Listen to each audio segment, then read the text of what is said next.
చాలామంది continue DMs, ఎందుకంటే morning ఒక వీడియో అప్లోడ్ చేశాను, దానికి రియాక్షన్ అనమాట.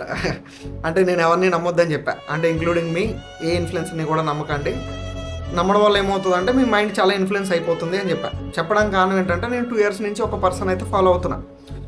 ఆ పర్సన్కి ఆల్మోస్ట్ 2.1 million ఫాలోవర్స్ ఉన్నారు. జియో పాలిటిక్స్ నుంచి అయితే మాట్లాడతారు. కానీ నేను ఒక సబ్జెక్ట్ మీద వర్కింగ్ చేసి వీడియో చేద్దాం అనుకునే లోపు తను చేసినప్పుడు జనరల్గా నాకు ఎలా ఉంటుంది, యాజ్ ఏ ఫాలోవర్గా, అరే తను ఏదో వీడియో చేశాడు మన సబ్జెక్ట్ మీద ఉంది, ఒకసారి 2 టాలీ చేసుకుందాం అని చెప్పి టాలీ చేస్తే అందులో నిజం ఏదైతే ఉందో అది చెప్పలా, జస్ట్ బ్యాలెన్స్ చేశాడు అంతే.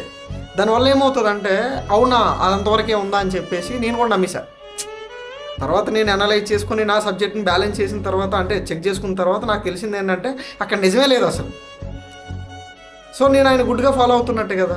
అలా ఫాలో అవడం వల్ల ఏమవుతుందంటే ఆయన చెప్పే ప్రతి ఒక్కటి నిజమని నమ్ముతాను నేను.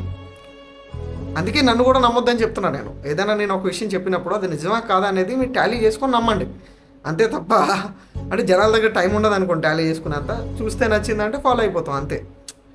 దానివల్ల ఇలాంటి ప్రాబ్లమ్స్ వస్తాయి. అక్కడ తప్పు జరిగినప్పుడు తప్పు అని చెప్పకపోతే నిజం కనిపించదు అక్కడ. నేను కూడా వన్ ఆఫ్ ద గొర్రె అని చెప్తున్నా మీకు కూడా. అంటే నేను గుడ్గా ఫాలో అవడం దాని మీద ఏమైందంటే ఆయన చెప్పేదే నిజమని నమ్ముతూ కూర్చొని ఉన్నాను నేను ఇన్ని రోజులు. సో అలా చెప్పడం వల్ల ఉపయోగమే లేదు. చాలామంది ఏం చేస్తున్నారంటే ఇప్పుడు ఒక వీడియో చూస్తాం, మనకు నచ్చింది అనుకోండి, వెంటనే ఫాలో అవుతాం. కాకపోతే ఆడు చెప్పే సబ్జెక్ట్లో ఎంత మ్యాటర్ ఉందనేది మనం అర్థం చేసుకోలేని పరిస్థితిలో ఉన్నాం అనుకోండి, అది నిజమని నమ్మేస్తాం అంతే. అలా నాలా గొర్రెలు కావద్దు అని చెప్తున్నా. ఆల్మోస్ట్ ఆ వీడియోకి అయితే 4 million వ్యూస్ ఉన్నాయి, అంటే ఆల్మోస్ట్ 40 lakhs మెంబర్సా చూసినట్టే కదా. వాళ్ళలో సగం మంది ఆ వీడియోని నమ్మేసినా కూడా అక్కడ ఏం జరగలేదు అనేటట్టే ఉంటుంది. ఇంకో విషయం ఏంటంటే ఒక పార్టీకి భజన కొడుతూ మనోడు చేశాడు, నాకు అది నచ్చలా.